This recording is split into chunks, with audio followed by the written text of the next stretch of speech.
It is a mystery of the ages, what we see before we die, and then what is on the other side.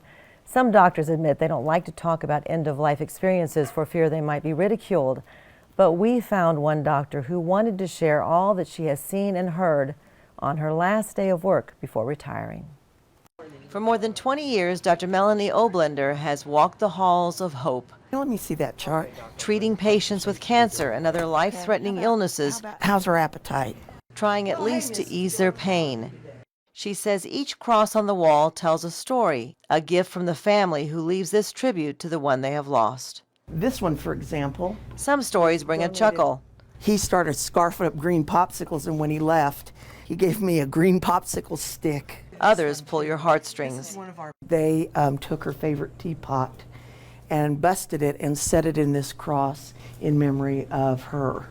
Dozens of crosses are buried into the walls of this palliative care unit at Covenant, and each brings an end-of-life experience that Dr. Oblender says has changed her life, especially the children who have passed. They would tell me things like they had seen something in their room.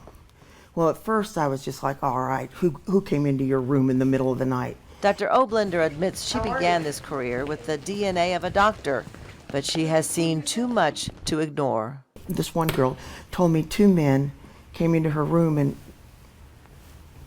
she said they were up high on the wall.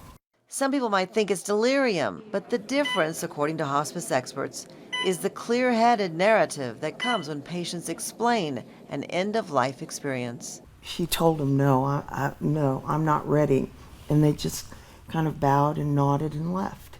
And there was another little girl with just a short time to live who told Dr. Oblender about someone who came into her room. And this little girl looked at me and she said, Jesus came and sat with me. People see amazing things. Angels, a man in the room dressed in a robe. Dr. Melanie Oblender says the kids are convincing, but she has heard just as many stories from adults at the end of life. You'll see them reach and try to pull whoever is up there to them. Some of you may know that in the last 13 months I've lost both my parents. I remember seeing my dad in bed reaching just like that for someone or something. And then later, Mom on 2 different occasions told me Ellis came to see me this morning. Ellis was her brother, but he had died a few months earlier. So why is it that over and over and over and over again we hear these stories about some man coming to your room and giving you peace, or your mother or your brothers on the other side beckoning you over? Dr. Oblender says she would not have had an answer to that early in her career, but she does now. There is a God, I'm positive. And now I realize that God doesn't inflict cancer. He didn't blow up the Twin Towers. He was the one that was there to say, come on, I've got you. And I thank the kids for that because they taught it to me.